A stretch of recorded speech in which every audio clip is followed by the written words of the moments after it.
Not the 20,000 people packed into Madison Square Garden that June night in 1996. The ones who had paid their money and fought through the turnstiles, and found their seats with the particular energy of a New York crowd that had been waiting all year for something to happen on that stage. Not the security detail moving along the barricades, watching the crowd with the professional calm of men who had seen too many things go wrong at events like this to believe that professional calm was any kind of guarantee. Not the death row entourage, filling the wings on both sides of the stage. The red hoodies visible even in the dim backstage lighting, men who understood that their job tonight was to be visible, to be a presence, to let everyone in the building understand what Tupac Shakur was standing in front of.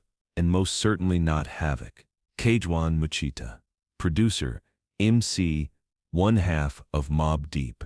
Queensbridge, Queens, New York.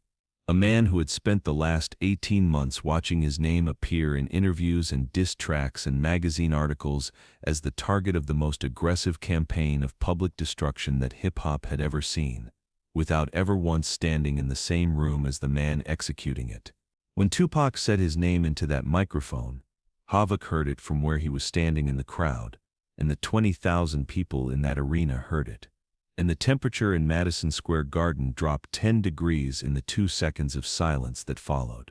This is the story of one night in New York City that has never been told in full. The night that two men who represented everything that was tearing hip-hop apart in 1996 finally existed in the same physical space. The night that the war stopped being something conducted through recording studios and magazine interviews and became something happening in real time, in front of witnesses, with nowhere for anyone to hide. To understand what happened that night, you have to understand where both men were in the summer of 1996, and what the preceding 18 months had done to each of them. Tupac Amaru Shakur had been out of Clinton Correctional Facility for 8 months. In those 8 months, he had recorded more music than most artists produce in a career. He had signed with Death Row Records and released All Eyes on Me, a double album that went platinum before most people had finished listening to the first disc. He had released Hit 'Em Up, the most vicious diss track in hip-hop history, a song that named names and made threats and contained a specific cruelty about Prodigy's sickle cell anemia that went beyond beef into something personal and clinical and deliberate. But here was the thing about Tupac, in the summer of 1996, that the music didn't fully capture. He was also afraid. Not of Mobb Deep specifically. Not of any single artist or crew or situation that could be named and addressed and handled. He was afraid of something more diffuse than that. The particular fear of a man who has survived catastrophic violence once and cannot stop his body from understanding that survival was not a guarantee but a statistical accident that could be corrected at any moment. He had been shot 5 times. He had walked out of that recording studio on his own 2 feet when every piece of evidence suggested he should not have been able to. And now he was the most famous man in hip-hop, which meant he was also the most visible, which meant that every night he stood on a stage in front of thousands of people. Somewhere in that crowd was the theoretical possibility of everything ending. He had told people close to him that he knew he wasn't going to live long, not as self-pity. As information, as the kind of thing a man says when his body has processed certain realities that his mind is still catching up to. So he performed with the particular intensity of someone who understands that each show might be the last one. And he said the things he said on stage, the calls-outs and the challenges and the naming of names, with the recklessness of a man who has already had the thing he was most afraid of happen to him once and has decided that being afraid of it happening again is no way to live.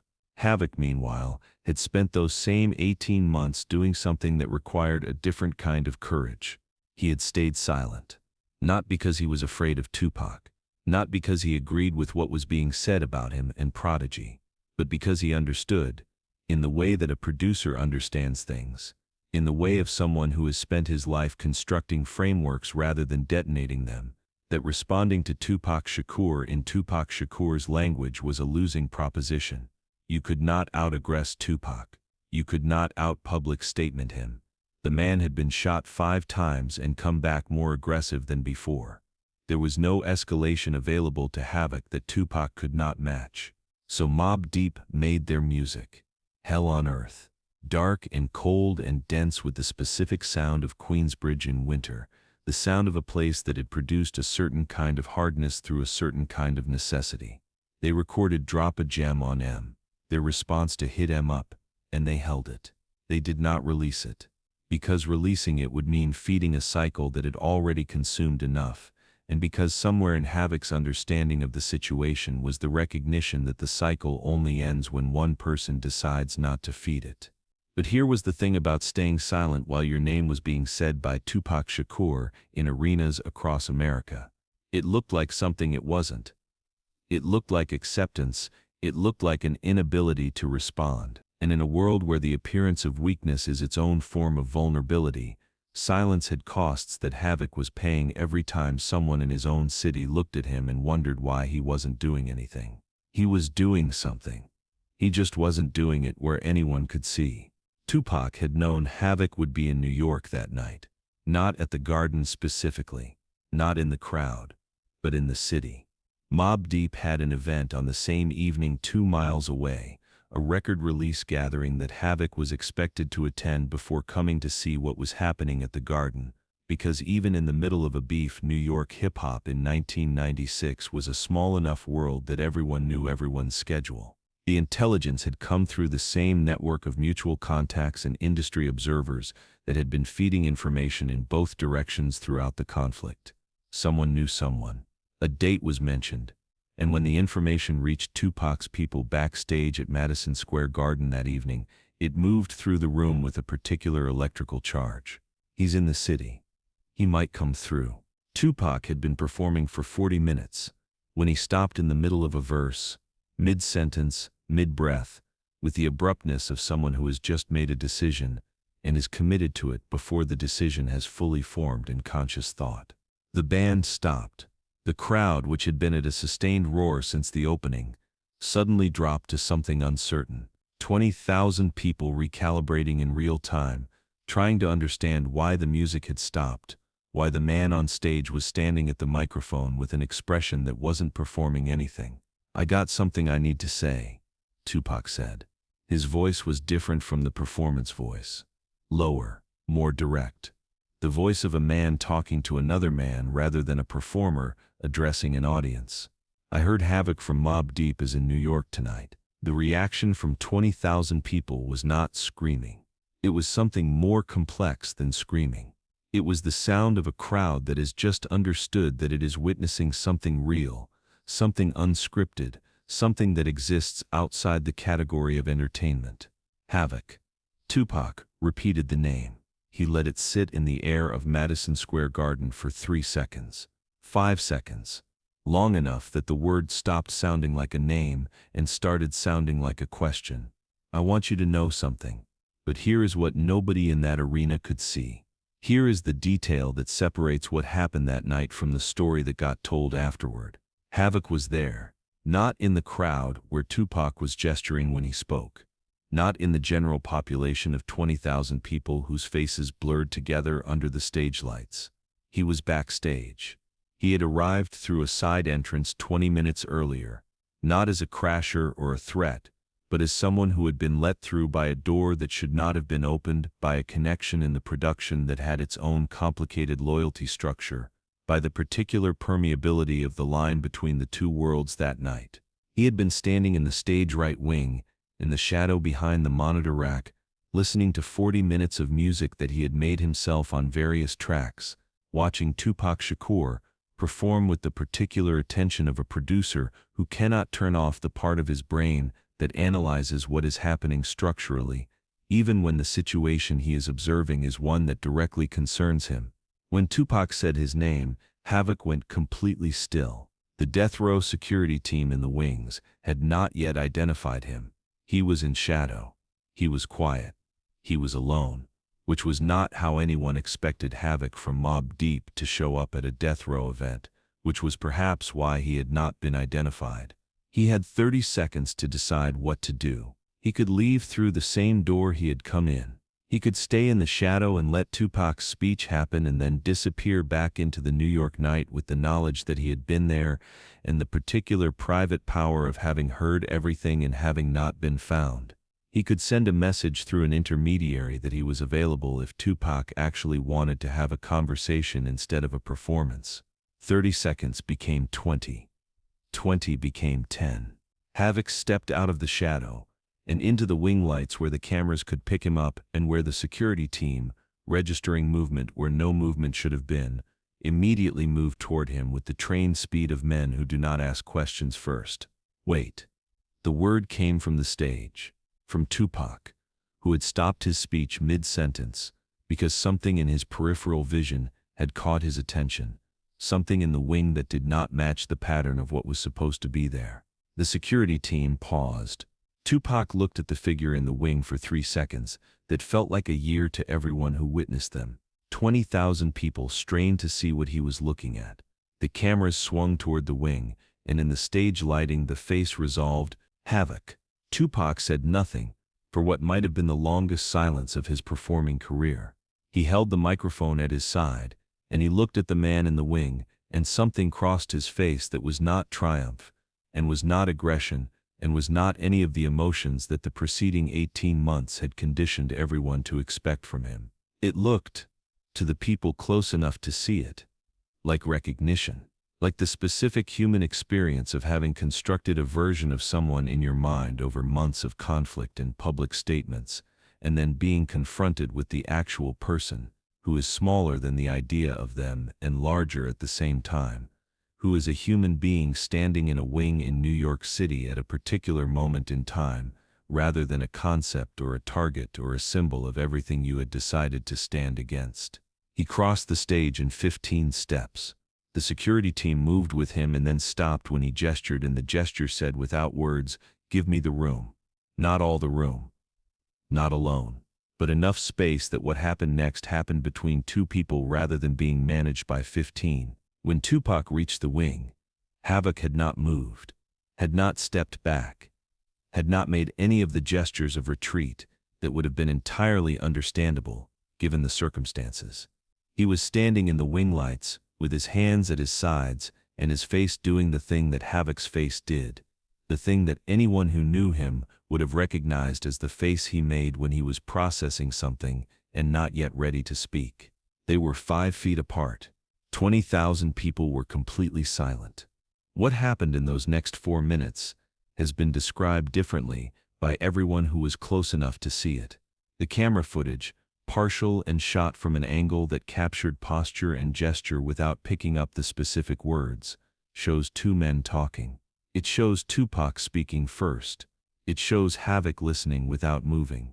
It shows Havoc then speaking briefly, and Tupac listening with a stillness that the people who knew him said was not his default mode in any confrontation. What was said in those 4 minutes has never been confirmed by either party. But here is what is known, what is documented, what the people who were in that wing and close enough to observe have confirmed in various accounts over the years. At some point in those 4 minutes, Tupac extended his hand, not as a capitulation, not as a peace offering in the political sense, as something that carried implications for the broader conflict between Death Row and Bad Boy and East and West, simply as the gesture of one person to another person, the gesture that says, "I see you, you are here. Whatever else is true, this moment is real and we are both in it." Havoc looked at the hand for 2 seconds. He shook it. The crowd, which had been reading the posture and gesture of 2 men from 200 feet away, with the concentrated attention of 20,000 people who understood they were watching something that would be talked about for years, registered the handshake and responded with a sound that was not screaming and not applause, but something between them. The sound of a crowd releasing breath it had been holding for 4 minutes. Tupac turned back to the stage. He picked up the microphone, he looked out at 20,000 faces, and he said the thing that has been quoted in every account of that night, the thing that became the sentence that people remembered long after they had forgotten what songs were played and what else happened in that arena. "New York, I love you," he said. "This is home. I was born here. And right now in this building, that's all that matters." he went back to performing. The band came back in. The crowd came back to life. And Havoc stood in the wing for 3 more songs, listening before he walked back out through the side door into the New York night. The story spread through the city before morning, not because anyone released a statement or called a press conference or tried to control the narrative, but because 20,000 people had been in that arena, and 20,000 people had seen it, and 20,000 people had phones and friends and the particular New York compulsion to be the first person to tell the story that everyone is about to be telling. By the time the sun came up over Queensbridge, Havoc had already been asked 17 times what happened. He gave the same answer each time, the answer that has defined how that night is remembered in the accounts of everyone who was there. "We talked," he said. "That's all." 3 months later, Tupac Shakur was shot 4 times in a drive-by in Las Vegas. He died 6 days later, on September 13, 1996. He was 25 years old. Havoc learned about it, the way most of New York learned about it, through a call from someone who had heard from someone else, the information arriving in pieces that his mind had to assemble into a reality that his emotions were not yet prepared to accept. He sat in his Queensbridge apartment for a long time that morning without speaking. When he finally did speak, he said the thing that he had been carrying since that night in Madison Square Garden, the thing that the 4 minutes in the wing had planted in him that he had been turning over for 3 months without finding a way to put down. "We could have squashed it," he said. "We were right there. We were standing right there. And we shook hands. And I thought we were right there. I loved him before the confrontation," Havoc told people in the years afterward. "I loved him, and I loved his music. We was planning to see him, but we didn't even get the chance. It's sad, man." The Drop a Gem on M diss track, completed and ready for release, was pulled from radio rotation the moment the news broke. Mobb Deep kept it on the Hell on Earth album, but they did not promote it. They did not perform it. They let it exist as documentation of a moment in history that had already ended in a way that made the document irrelevant. Some responses come too late for the person they were meant for to ever hear them. What that night in Madison Square Garden actually meant, whether it was the beginning of something or simply a moment of human contact in the middle of a conflict that would have resolved itself one way or another regardless, is a question that nobody can answer with certainty. What is certain is this: Tupac Shakur and Havoc stood 5 feet apart in a wing at Madison Square Garden in the summer of 1996 and shook hands in front of 20,000 people. They talked for 4 minutes. They said things to each other that neither of them ever fully disclosed. And then one of them went back on stage and performed for another hour and a half. And one of them walked out into the New York night. And 3 months later, the chance to ever know what those 4 minutes could have grown into was gone. Hip-hop has spent the decades since 1996 constructing mythologies around the East Coast-West Coast conflict, turning the people involved into symbols and the events into parables about what happens when talent and ambition and geography and industry politics combine in ways that nobody controls. Biggie and Tupac became the twin monuments of a particular moment in American music, their deaths the punctuation marks on a sentence that nobody finished writing. But in the wing of Madison Square Garden, for 4 minutes, there were no monuments. There were 2 men from New York who had spent a year being each other's enemies and were suddenly standing close enough to see that the enemy was also a person. "He didn't have to call my name that night," Havoc said years later, when asked why he stepped out of the shadow instead of leaving. "He called my name, and I was there, so I stepped out, because that's what you do. You show up." Tupac Shakur called Havoc's name into a microphone in front of 20,000 people in New York City in the summer of 1996. Havoc showed up. For 4 minutes, in the middle of the most destructive conflict in hip-hop history, 2 men who had never been in the same room shook hands. Then the music started again.